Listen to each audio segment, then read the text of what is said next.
Make some noise if you met somebody new. Make some noise if you are an introvert and didn't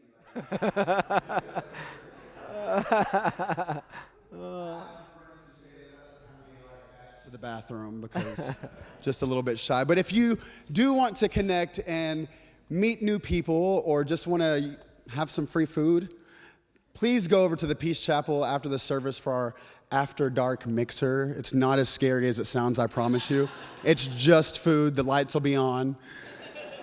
So yeah, we challenge you just to go over there, have a snack, meet somebody you haven't met before, and let's not have any leftovers because they go bad really fast. So I have the privilege of introducing our special guest. Trey Peasron is here all the way from Ohio. Make some noise if you're excited. So I had never heard of Trey until his story was in the headlines. A gay Christian rock star comes out as gay, or gay Christian, whatever. Y'all know what I'm trying to say. And that story resonated with me, especially whenever I saw the clip on The View. He was on The View and a couple of other big national shows, and the story really hit my heart in a really big way because I have the same kind of story. And yesterday I picked him up from the airport, and the whole way to the restaurant, like literally just compacting these two stories together. And we're both musicians and ADD, and it didn't get very far. But it was, he is a great guy, and y'all are so honored to be able to hear his story tonight live and in person. And without further ado, Trey Peasron.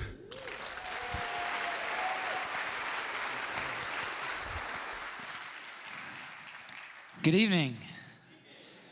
My name's Trey. I'm from Columbus, Ohio, and that's a song that actually Chris was asking me this morning, and he was asking if there's a song that feels like your baby, and I think we're just comparing stories and talking about our own journeys, about how we got to where we are, and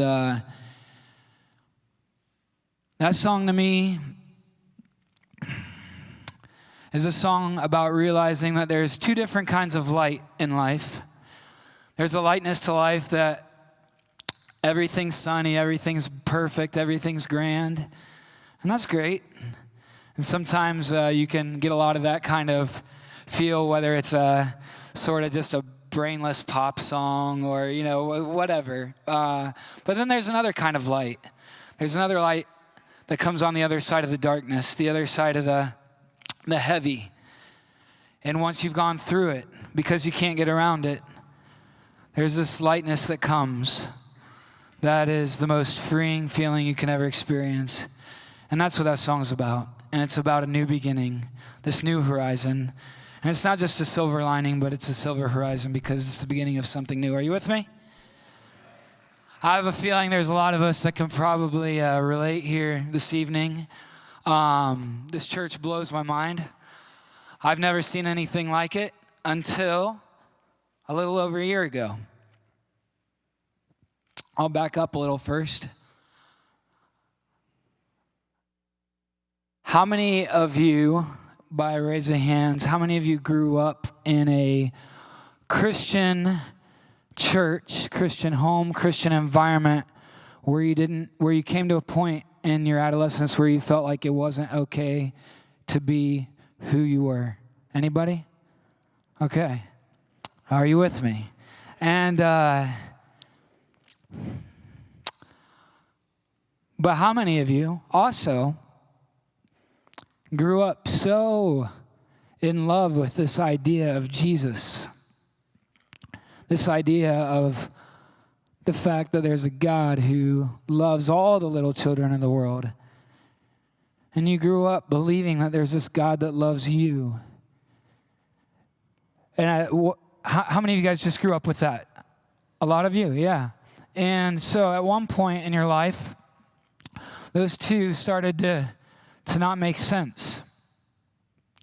And so I can't cry already. I'm just getting started. I was watching people worship this evening and just thinking how much strength is in this church. Because it's a whole lot of people that probably grew up, maybe like me, that felt like it wasn't okay to be who they were, but they still were drawn to this idea of the unconditional love of God, the love of Jesus Christ. Are you with me?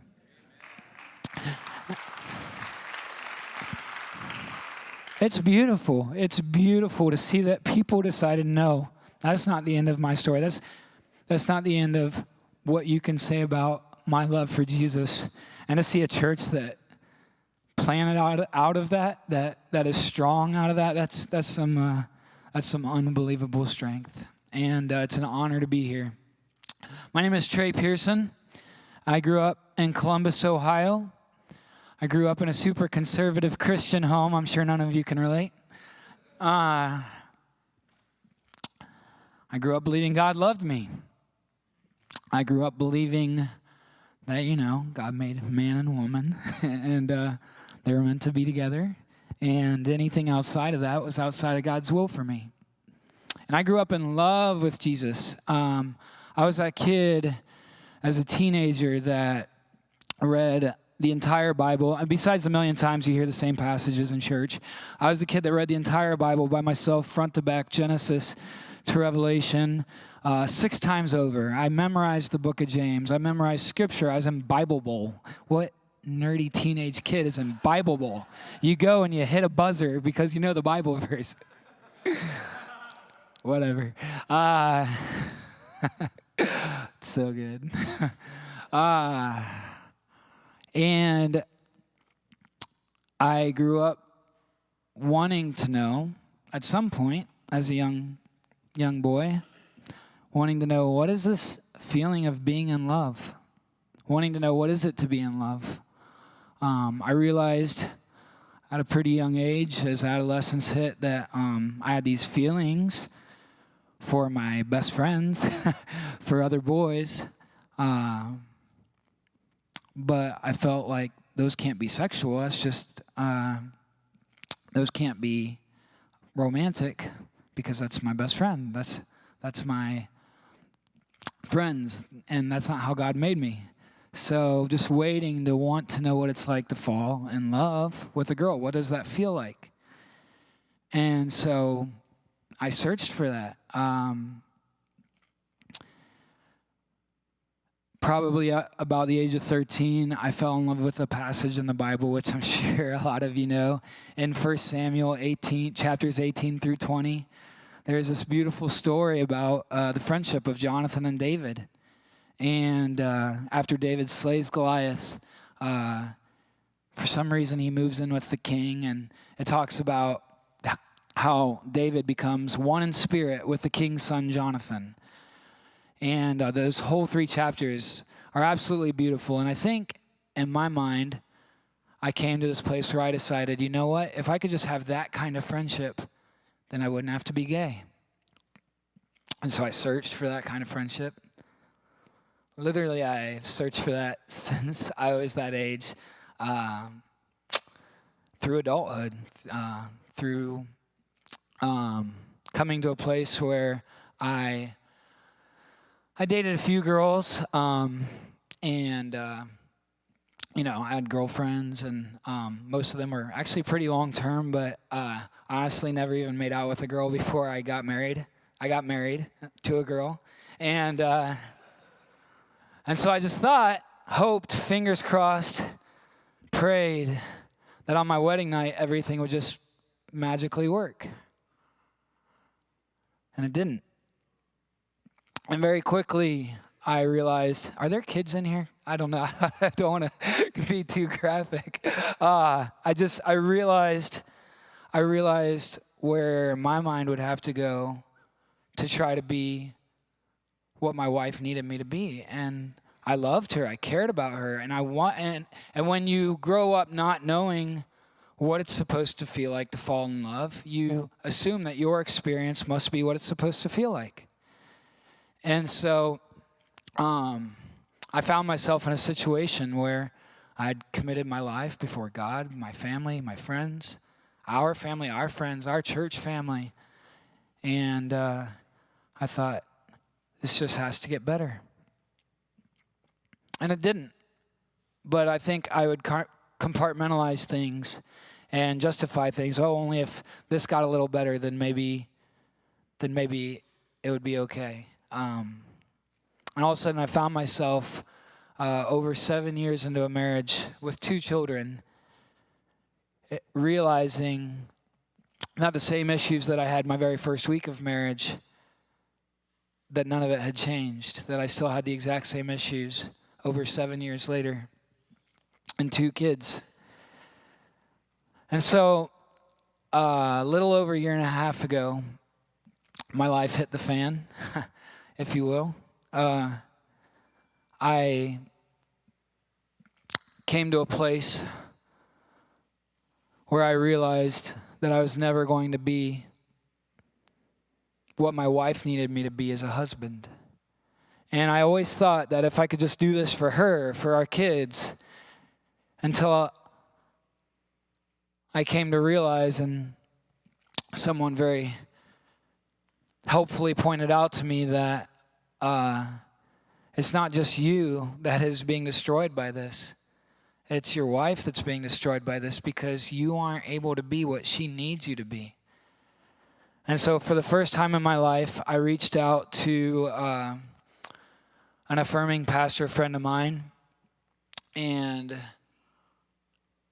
I had never said this before, but a little over a year and a half ago, after talking to him for hours about what had led me to where I was, I said for the first time out loud to someone, I think I might be gay.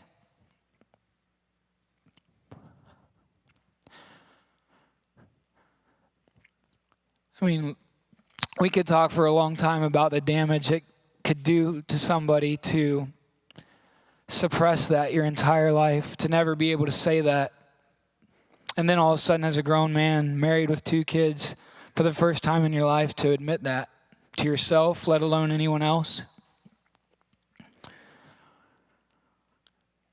And so I think for 3 months straight, there probably weren't 5 days where I didn't completely bawl my eyes out, a sobbing mess, realizing so many things that I had held in for so long, grieving things that I had never experienced, grieving things that I was going to lose. And after talking to this pastor friend of mine, I got with a counselor. Me and my wife did. And after talking to the counselor for a little over a month, several times a week, I finally came to the place where I said, yeah, I'm gay. And I wrote out a big long letter that I wanted to read out loud to my wife, to try to say everything that I wanted to say to her. And so I did. And a lot of other crazy things happened that didn't make it easier. But one night, I went home and I asked Lauren if I could read her this letter, and I did. And finally, I just told her that I was gay. And in that moment, she bawled. She cried. She hugged me. She pulled me in. And she just told me how proud of me she was for being able to be honest with myself. And in that moment,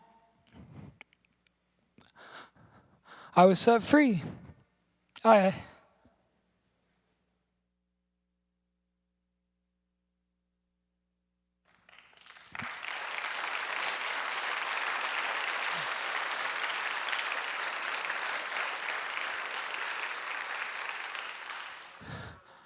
never knew I could feel so free.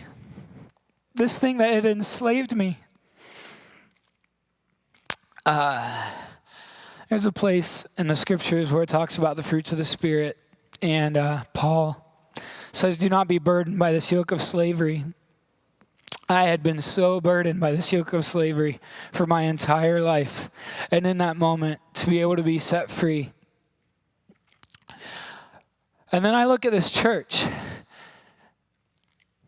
I see so many people come together with such strength.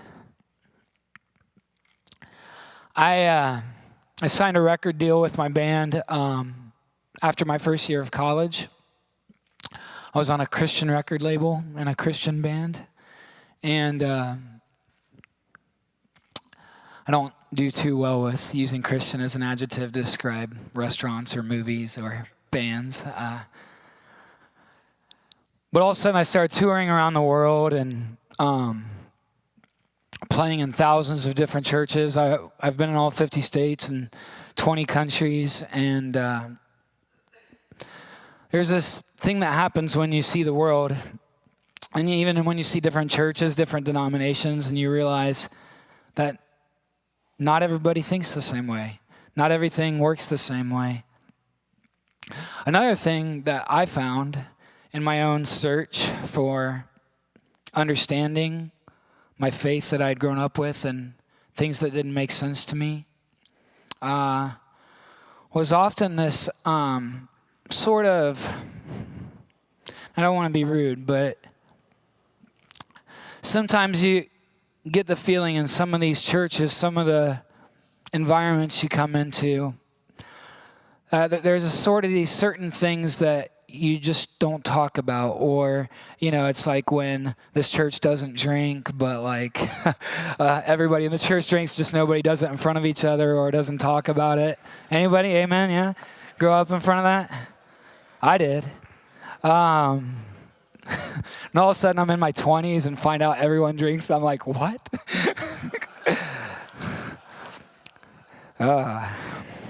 Whatever. And there's this almost this like kind of bullshit meter that you have to gauge, and you're like, but what's beautiful about this church is we have all. Most of us in here have faced enough judgment for many lifetimes. Are you with me? Where we're just too tired to judge somebody else.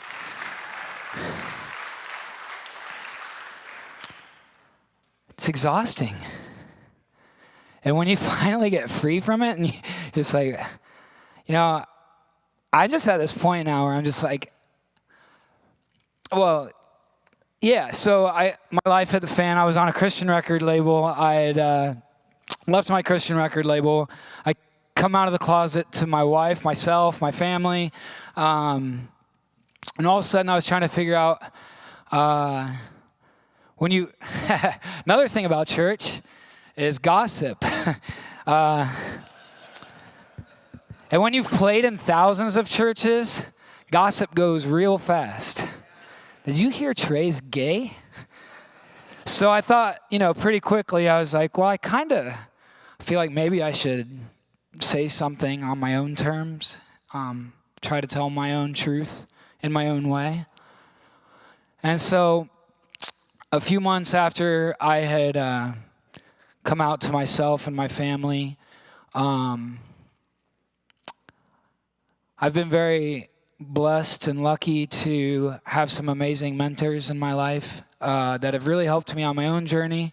I think several years ago, because of just the progression of my faith, I was able to come to a place where I was affirming of other people, but it didn't feel like an option for myself. It goes back to that compartmentalizing things, I think. But one of my mentors, actually two of my mentors, happened to be speaking at this this progressive youth ministry conference a little over a year ago. A friend of mine, Rob Bell, and another guy named Trip Fuller, who does this amazing theology podcast called Homebrewed Christianity. And I was talking to these guys from a distance. I lived in Ohio. They both lived in LA. I have much better weather than they do, so they were always jealous. But we were trying to find a way to get together.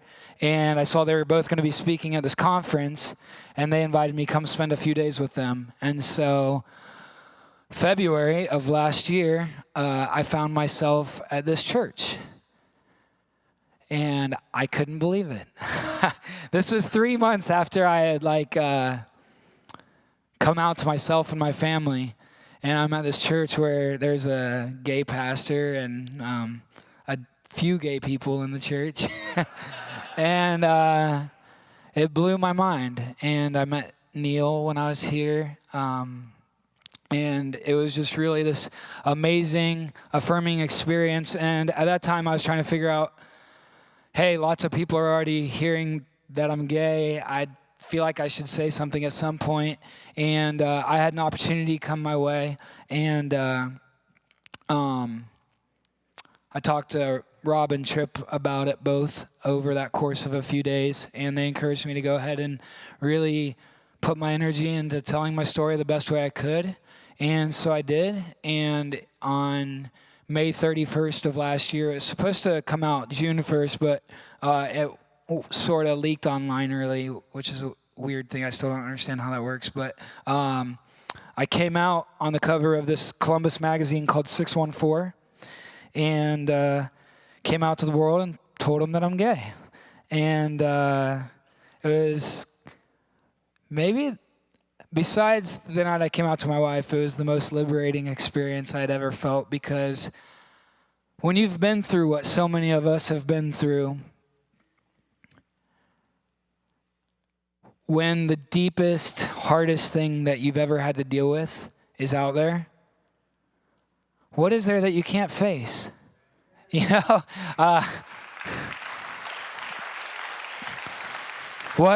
What is there to hide? There's no bullshit meter. It's just like, you want to know what I think? I'll tell you what I think. And there's all of a sudden all this room for our beliefs, our doubts, our hopes, our rejection, our insecurities, our failures, our freedom.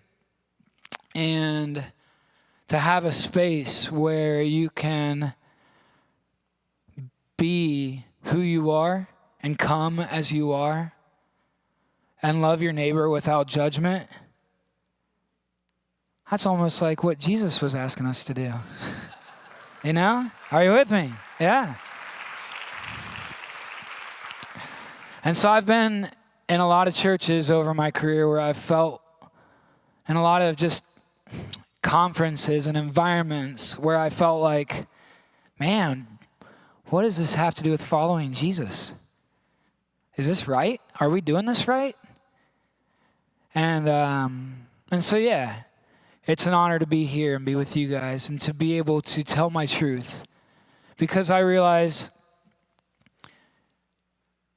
there definitely was this time and progression of telling my own, or of figuring out my beliefs and continuing to figure out my beliefs, but over my journey of touring around the world and becoming an adult, a man, that I had to figure out who I was, what I believed, and what I didn't believe, and what I didn't know. And was it okay if I didn't know, or if I didn't have all the answers? And I was talking to a friend today where we were just talking about the beauty of being okay with not having all the answers. And maybe that's why they call it faith. And I know I'm talking for a really long time, and I don't know how much time I even have, so I don't want to take up too much of your time. But I do want to say that there's a lot of people that were doing the work of telling their truth, telling their stories, that changed a lot of lives, that eventually made me feel like it was okay to tell my truth, to be who I was. And I'm so grateful. And that's why I'm so grateful to see the strength of this church, and not only this church in 2017, but the fact that this church has been hitting the ground hard for so long. That's amazing. And I've never talked about this publicly before, and I don't want to go into too much detail, but when I was 13 years old, I grew up in a very tight-knit family, and one day came home, and my best friend, who was my cousin, we were the same age, I found out from my parents that his dad, my Uncle Jeff, my mom's brother, was HIV positive during the AIDS epidemic. And the next year, he passed on.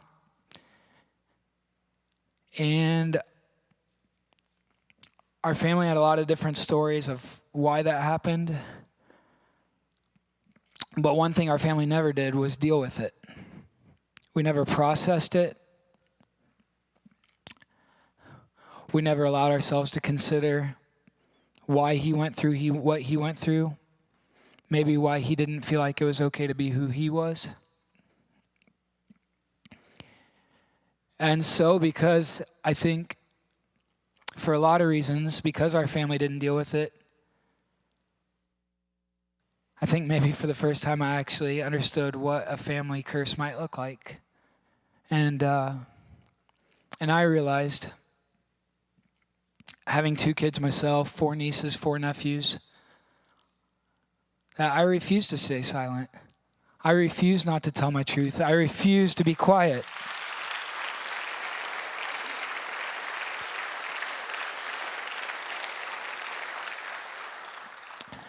And so I wanted to tell my story for a lot of reasons.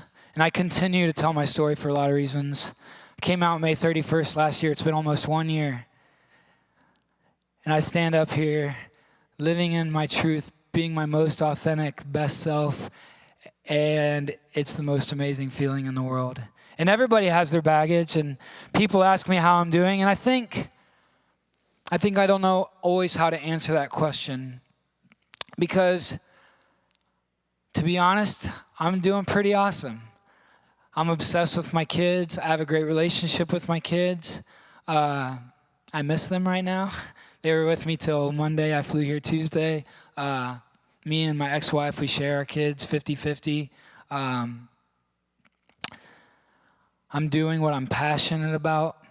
I've never had so much to write about with my music than I do right now. It's like this valve just burst open with things that I had packed down for so long.